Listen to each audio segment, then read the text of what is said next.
pense que vous aurez peut-être à ce sujet de conversation dans les jours qui viennent avec certains responsables français. Que comptez-vous leur dire? Je dis la France a été induite en erreur. Aucun individu n'a été poursuivi en Guinée pour délit de presse, délit de parole, pour activité politique. Je suis un leader syndical connu du monde entier. Et la liberté, la dignité de l'être et du peuple me sont chers.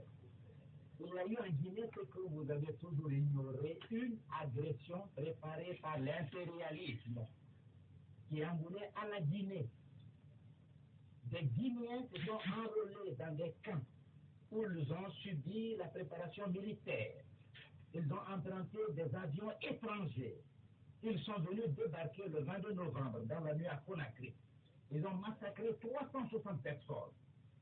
Ceux-là ont été arrêtés par le peuple guinéen. Ils ont été jugés.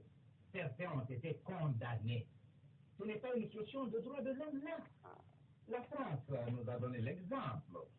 Et je disais, Historia, votre revue, numéro 36, numéro 41. Vous parlez de l'histoire de la France.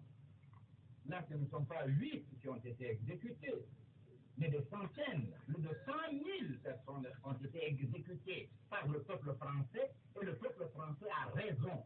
Il a incarné là la volonté, la dignité de tous les peuples du monde. Et quand la Guinée, victorieuse, des agresseurs, des mercenaires, applique à ceci la loi qu'elle a décidée d'elle-même, pourquoi voulez-vous rattacher ce fait à une question de droit de l'homme? Est-ce que l'homme français, le Parisien, a droit aujourd'hui de mettre le feu à tous les biens des populations de Paris? Je ne pense pas. Il ne faut jamais opposer le droit de l'individu au droit de la société. L'indépendance, la souveraineté sont des droits collectifs, conquis par le peuple de Guinée. Et ceux qui veulent attenter à l'indépendance et à la souveraineté de la Guinée sont des traîtres quand ils sont des Guinéens. Mais ici, on essaie de faire croire qu'il s'agissait des Français. Aucun n'est français. Tous sont des fils de Guinée. Certes, ils avaient épousé des Françaises.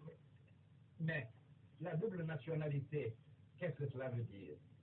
Est-ce qu'un Français qui épouse un Américain et qui vit en Amérique, avec sa femme américaine, je m'excuse, un Français qui épouse une Américaine, qui vit en Amérique avec sa femme, et qui porte, l'Américaine, son épouse, porte atteinte à la souveraineté de son État, l'Amérique, ou non, le peuple américain, les juridictions américaines ont le droit de juger celle-là. Et quand elle sera jugée et condamnée, est-ce que le gouvernement français pourrait poser des questions au gouvernement américain pour qu'on lui parle du sort réservé à cette Américaine?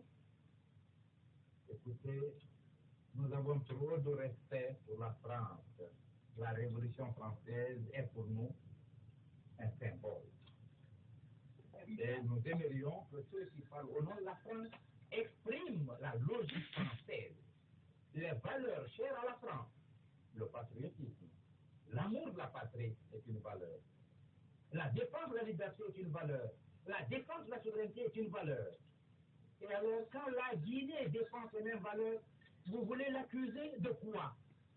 Pour rester fidèle à elle-même. Je vous demande de laisser le problème de droit de l'homme, mais à titre personnel, il y a quelqu'un qui